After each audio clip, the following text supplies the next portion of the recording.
possibilité de lundi, Congolais ou Bénin, là, c'est là, Victoire, Jean-Pierre Bemba. Possibilité, moi, vous allez. Possibilité, on allez, Makasi.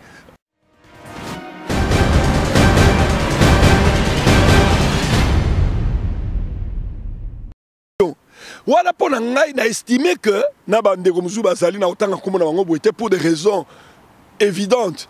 Mais docteur Mukwege na Mosengo ou bien même Nangai, na docteur Mukwege, nous pouvons conduire la transition.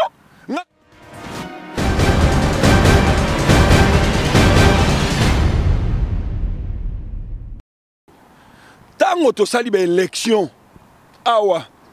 Tu vois, moi j'étais dans une commission électorale.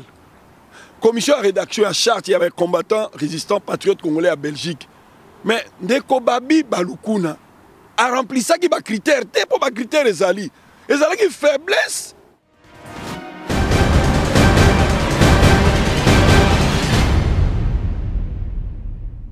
C'est fini. Yebela yango. Mandé Sili Kende. Faux mandat d'ailleurs, il y a Mouyibi. Alors, Oumela, ezali erreur au peuple congolais nga sala. Seulement aussi, Oumela pe eza la forme mususu ke batu misusu balongo banite. Bazalaki na mangeoire, bazalaki na système. Balongo lokwa batu a G7, baye pa na mino peuple boyebela.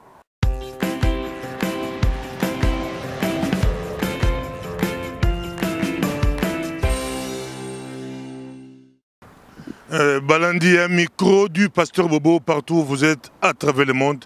Nous vous disons bonjour ou bonsoir, ça dépend de l'heure à laquelle vous nous regardez. Nous sommes à Bruxelles, Bruxelles, capitale de la diaspora congolaise, mais aussi capitale de l'Europe. Nous sommes avec docteur Alongo, Wilkins Alongo, que vous connaissez bien.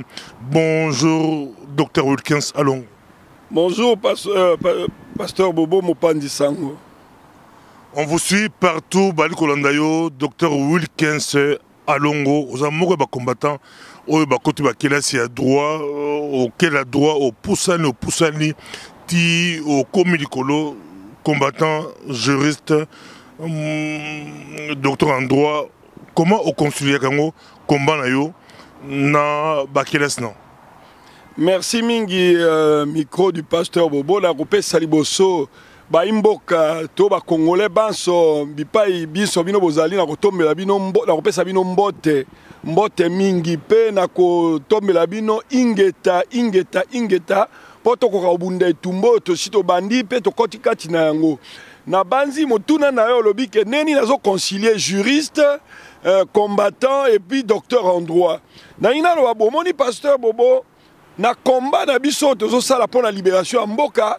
Nous avons retrouvé matière à traiter, matière ezali na kati ya combat au par exemple violation ya droit de l'homme au na kati ya Congo, mais ça se retrouve na kati ya combat au violation ya constitution par exemple je trouve de la matière ya kosalela en tant que juriste et surtout en tant que docteur en droit pour la nini mibeko elobi que on est beaucoup likonzi à mboka de constitution et lobby que article 73 to 73 et lobby que scrutin il y a président de la République il faut la convoquer 90 jours en France en Belgique 90 jours avant fin il y a mandat il y a président en exercice dans le cas d'espèce le président sortant Hippolyte Kanam alias Joseph Kabila donc les alliés qui ont construit, ils ont combattu.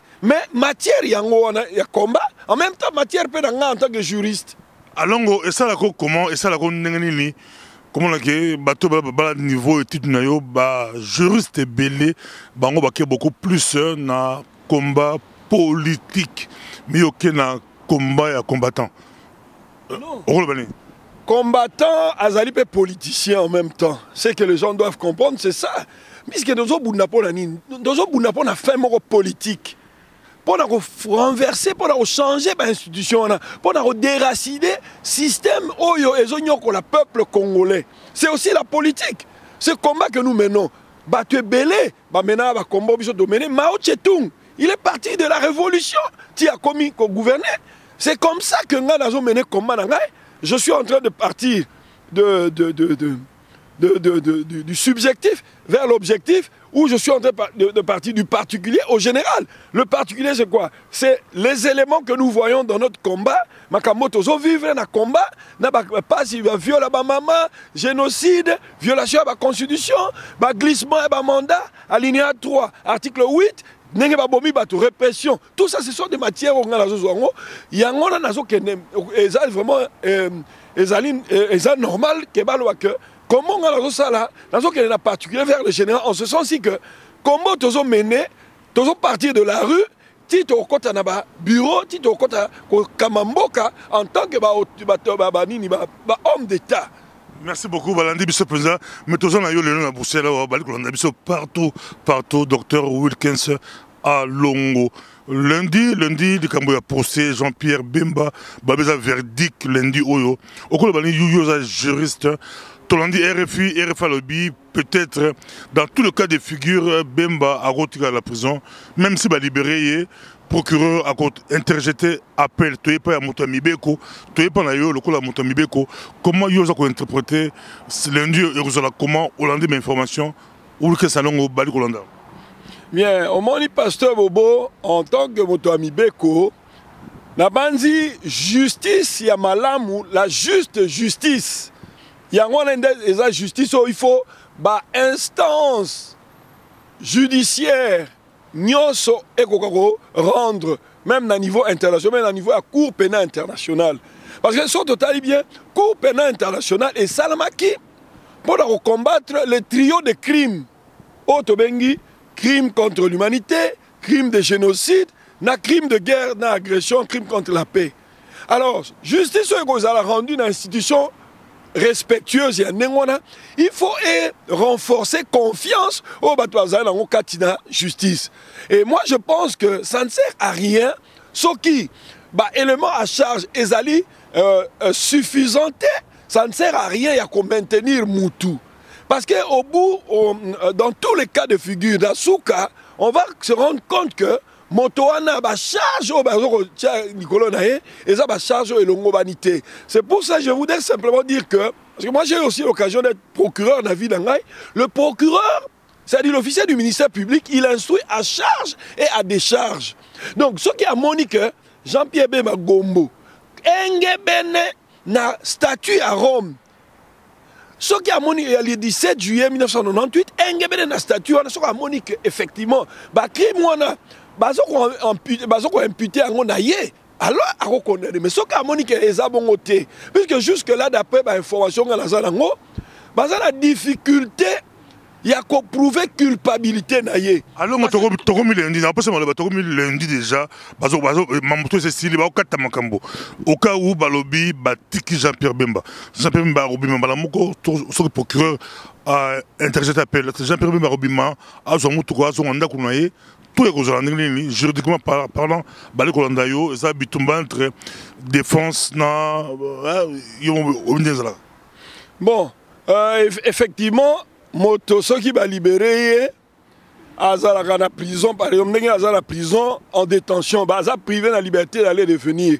Mais ceux qui va prononcer verdict qui va libérer, tout le monde a un mokili qui va prononcer, ceux qui se préparent, qui a Robima, à Oswabilo, on est déjà, on a moutou accueilli, ou soit, on est quand même dans la cellule, place aux Zala, qui peut signer d'autres papiers, Nini a sorti, ou même, on a tribunal. Il peut donc déjà, à partir à Abimi, à Zumoutou, accueilli parce qu'il est libre.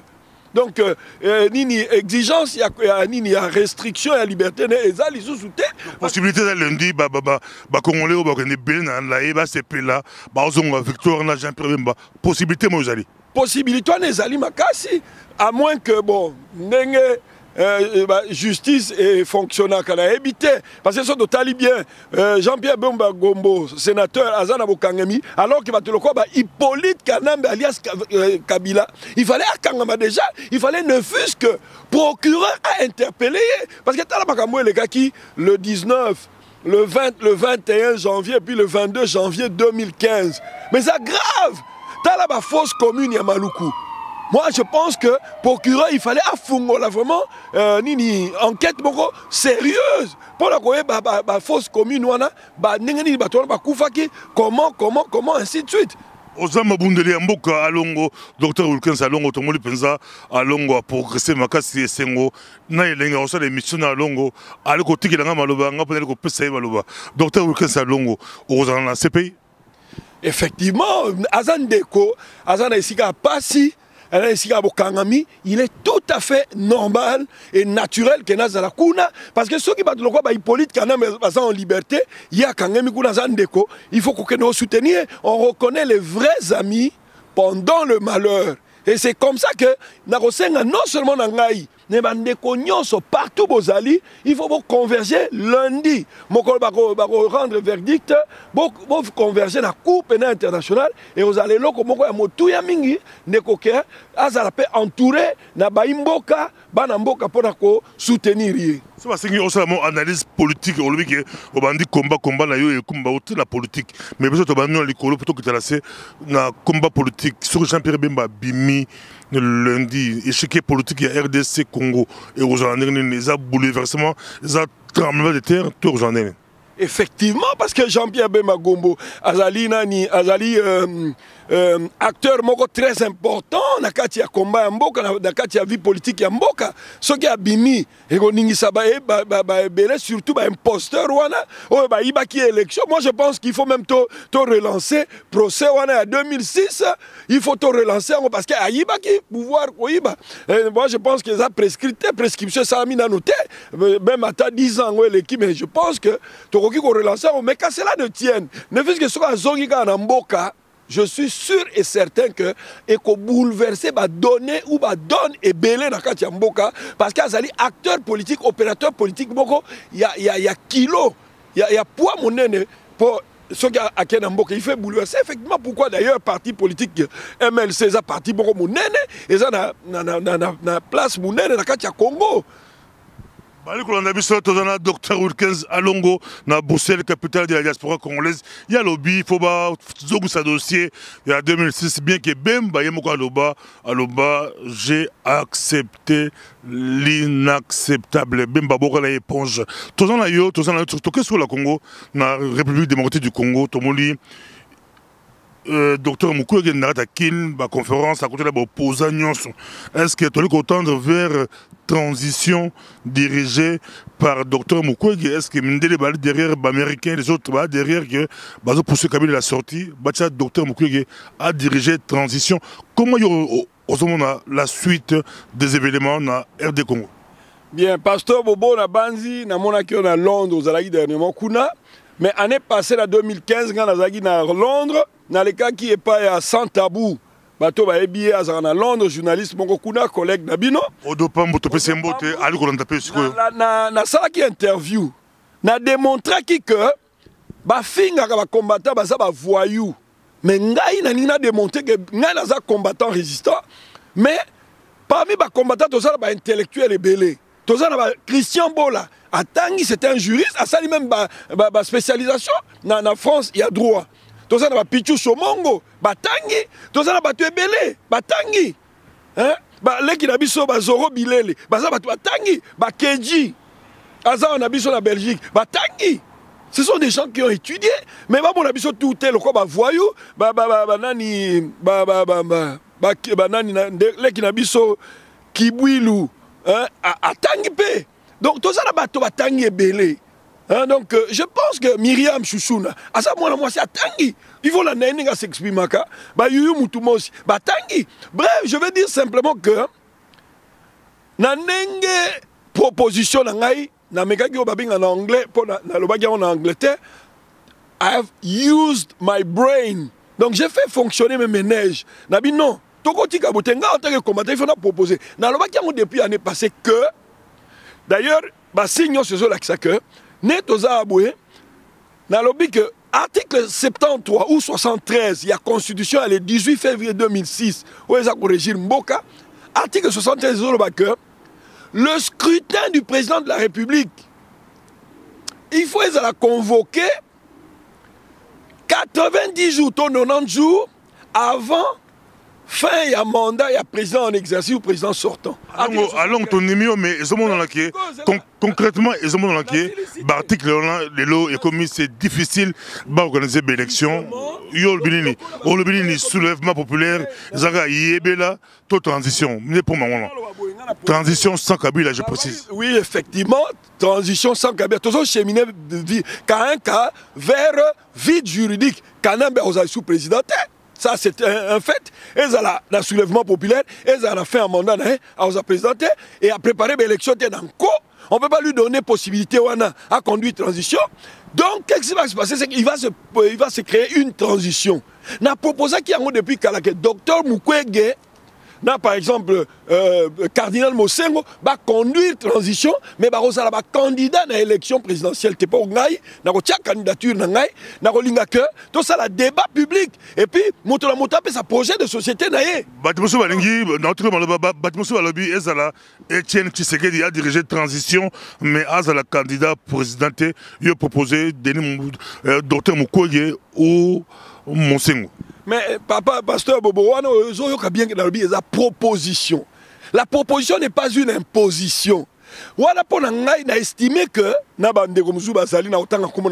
pour des raisons évidentes. Mais docteur Mukwege, ou bien même Nangai, docteur Mukwege, nous pouvons conduire la transition. Nous avons absolument dans sa président. Soyez de conduire transition. À la fin de la transition, tu as un candidat à l'élection, tu as un candidature. Mais si on a conduit parmi. Parce qu'il y a proposé qu'il y a une transition basée sur la personnalité. Là, c'est au sommet d'un niveau, la personnalité, non tangi, docteur Mukwege, au tangi. Qu'est-ce que vous entendez par personnalité? International. L'un des leaders, il y a des combattants résistants connus dans la diaspora. Et puis, posez-moi un acte, donc moi je ne sais pas, ce qui Hippolyte Kanambe comme président, qu'est-ce qu'il a fait d'exceptionnel? Par rapport à Hippolyte Kanambe. Moi je pense que... Et puis en plus... Il y a un état des droits, tout le Natangi quand même. Natangi.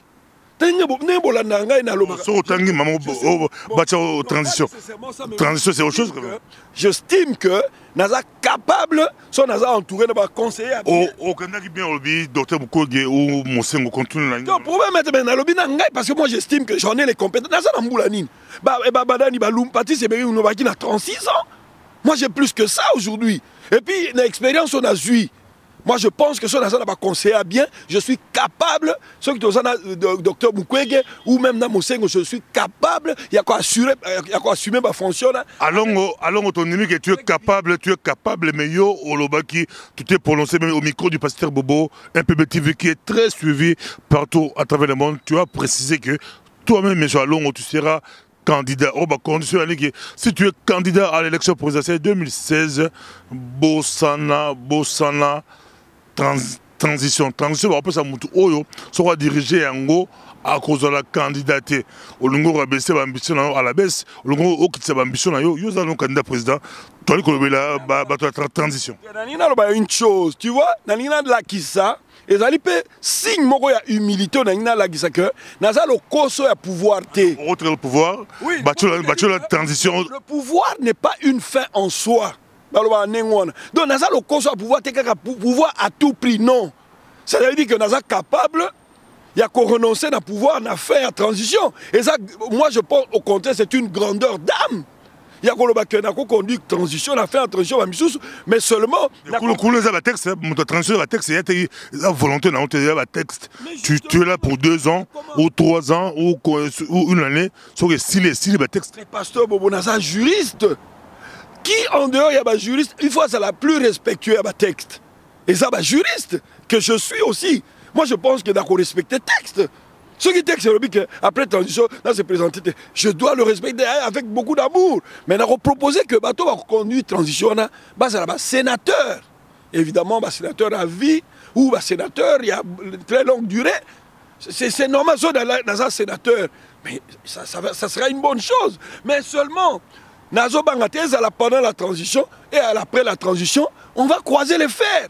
un projet de société. Moi, j'ai un projet porteur, un projet de bonheur pour le peuple congolais, un projet qui tienne compte des aspirations du peuple. Le peuple congolais a voté Moutouté parce que Azali populaire.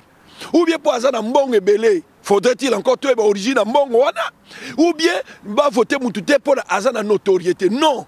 Le peuple congolais a pour Moutou Oyo, Azako Kanissa. Bien-être naïe. C'est ça le projet. Docteur Alongo, tu reposes la souka. Est-ce que Sengo, Koyamba, docteur Wilkins, Alongo, Bozogo, Abilomoko, Koyamba, docteur Adro, Zarablac, Zad Kamamutu, Nde, Ezakosala. Mais docteur Alongo, Bademosubi Barlobake, tous on va SMS Sababi, docteur Alongo, moi, diriger transition, Ezate, parce que hier, a dirigé qui, élection, il y a des combattants, mais souka, et souka. Na tilelo e balante bilemo bo organiser élection bilemo bo annuler yango et tiama mobulu bakoba un peu que Alongo soki ba pesi aussi sur transition mboka ya muke c'est bokoso bonso ya mboka wa Congo ma ça c'est robeta kozala bato bakobomala ba missile robeta que Maramo ya élection Salamaki c'était une question de bonne foi na respect à texte.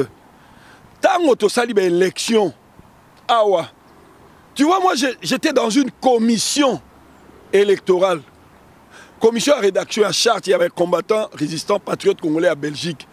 Mais Ndeko Babi Balukuna a rempli ça qui va critère. T'es pour ma critère Ezali. Ezali qui faiblesse. Il y a moi faiblesse mouke Ezali qui. Tozaba être humain. On peut commettre des erreurs, c'est vrai. Mais il faut qu'on reconnaisse courageusement l'erreur. Nous avons reconnu quand même qu'il y a eu quelques failles. Mais on a recommencé tout à zéro parce qu'on a constaté qu'il y avait eu des failles. Mais non, on a posé encore pour l'expliquer qu'il y a local. Il y a moi, Batunambo, Bonso, il y a Mboka, il y a Congo. Et ça, il y a une personnalité, il y a Makassi pour la transition. Autorité morale, au bazar, respecté, écouté par tous. Monsieur Babi, Monsengo, Monsieur Babi, Tshisekedi, Monsieur Babi, docteur Moukoula qui passe au matin. Les années hollandais. On a une chose, hein. Au moni, moi, je suis abet à peu monde bakolo babinaka. Et puis, il y a une chose que l'être humain a faillible. Moutou a parfait azaté. Mutu to ya conduire transition na Congo na akozala parfaite akozala mwa ba faille na ye ndenge ngai pe na kozala nango eza question ya kozala ko démontrer intégrité et ngai na kobwaka libanga te na kumisa na za na intégrité mais bato ba observer nga ba yebi soki na za na intégrité ou pas. Et puis, dans la constance. Merci beaucoup. Nabanda Kubo, Botata vote, Nabanda Kubo, 5, 6, 7, Bossa la vote pour la Bino, est-ce que Alongo a redirigé transition RDC, est-ce que collégial, Bachapé combattant, la 4, combattant, docteur Wilkins Alongo, dans la transition. Des micro du pasteur Bobo, très suivi partout à travers le monde. Tout le monde, docteur Alongo, tout ce que ça t'a Beden yo ba mouvement belé au créer ba mouvement belé au côté ba mouvement belé mais au me la répéter trop se rappelle au diriger transition après démission aux appels moins compliqué pour ba démission papa pasteur Bobo Moni na tu ko initier Beden Vision pourquoi tu as initié au ba groupe belé mais na initié qui peuple Mokonzi mais avant au ba groupe belé outi to sala qui Nini CPC avant CPC avant mais avant on a non avant on a tout ça là qui na mouvance bon structuré et puis jusque là na zalaka président ya Mirjek mouvement indépendant pour la reconnaissance du génocide congolais mais le génocide congolais on va reconnaître en haut. Merci beaucoup tout ce que ça la BDN bon BDN Vision sikoyo BDN Vision zanini B ezali boanya sagesse et ezali elikia espoir DE ezali démocratie. Démocratie na français. N ezali ngouya force. Cela veut dire que sagesse o babengi boanya. So que eza porteuse d'espoir o babengi elikia. Et que eza ko benye na kati ya démocratie, ils ont respecté volonté à peuple et constitué une force. Yangwana na lobi Beden. Vision pourquoi parce que comment na biso depuis tozo banda ko salango apparemment vision ezate. Mais Beden Vision création les ali réponse à l'inquiétude du peuple Et ça réponse na peuple. Peuple n'est pas se plaindre. Bien, bah combattant, bah sérieuxité, bah combat, bah diaspora, là bah congolais, ainsi de suite. J'ai réfléchi na mais comment? Tout ça les locaux, moko, tenir compte nango, bah ça structuré, bah ça na caisse, bah ça organisé. Il faut tout ça organiser. Mouta okota na noyau. Pas tout le monde, bah sympathisant, bah membre naturel. Bosé Beden, Beden. Bon, Beden Vision est que tout ça, non, on n'a pas besoin, on a besoin de la qualité et non de la quantité. Besoin légal. Oui, tout ça légal. Tout ça légal, tout ça, nous avons la personnalité morale, c'est ça justement. Voilà. Merci beaucoup. Docteur Wilkins Alongo, de temps à autre, 2016, et aux amalams, combattant Balekaka, pour la reprise sa idéologie à Mboka, Nange Balekomola Mboka Labiso, et Kokende, pour la bango solution et Zanini. Tu repères ça 2 minutes, on peut sa message là-bas, dans Mboka, dans Congo, pour la solution et Zanini. Est-ce que Yebela, Ezapizara Yebela, to et Rosa Nengene, Rosa Oumela, Balekolandayo, peut-être 2 minutes, Congo Mobimba, Bali Kolandayo, Bana diaspora Momba, Bali Kolandayo, ton petit docteur Wilkins, les combattants résistants, Maloba. Bien, Nanina Lobaboé, Yebela na Oumela, peuple congolais, Bopona, Yebela. Yebela vision. C'est-à-dire, vision Zake, vision Souki, le 19, c'est fini. Yebela Yango. Mandé Sili, Kende. Faux mandat d'ailleurs, Yamouyibi. Alors, Oumela ezali erreur au peuple congolais nga sala. Seulement aussi, Oumela pe eza la forme mususu ke batu misusu balongo banite. Bazalaki na mangeoire, bazalaki na système. Balongo lokwa batu a G7, baye pa na mino peuple boyebela. Boyebela ke batu wana balinga bazolinga ba Oumela nde. Yango baye côté na bino peuple. Alors bo sala keba, sala ngele. Il faut bo sala mayele. Boyebela ke batwana bango pe baza na base ya liwana bino tango bokufaki le 19 le 21 janvier 2015 boyebela ke batwana bazalaki na kati ya système ata babendani bandeko na ngai boyebaka ke boyebela bango ke bazwa ata voix moko te pe bopesa bango confiance te parce que baza bato mabe balingi baumela Koumela eza forme mingi Hippolyte Kanambe akosala transfiguration ebele pour qu'il avale le pouvoir. Bota la histoire ya Vladimir Poutine na Medvedev. Boke bape boyebela bandeko na Russie et Salamaki et par la biso boke banoke salamane wana. Bo pesa confiance na mutu nyonso te. Article 64 lobi boy. Na niveau ya constitution na biso na article 74 na 64. Soki c'est article 70 il faut l'élection ça en septembre le 18 ou le 19 ce qui est salamité bande konangai article 64 bo utiliser à partir de septembre bo zela décembre té parce que bato bazo linga ba oumela ba sala glissement ba yebela pe bino bo yebela bango. Merci beaucoup. Tu as membre, il y a Beden Vision, il y a Docteur Wilkins Alongo, bon, bah, travailler dans CCCC, bah, c'est la fin de solo, combattant résistant Wilkins Alongo. Nous te prochainement, 2016, pour l'actualité, Info Congo Labiso, Congo Tolingaka. Merci beaucoup, à la prochaine.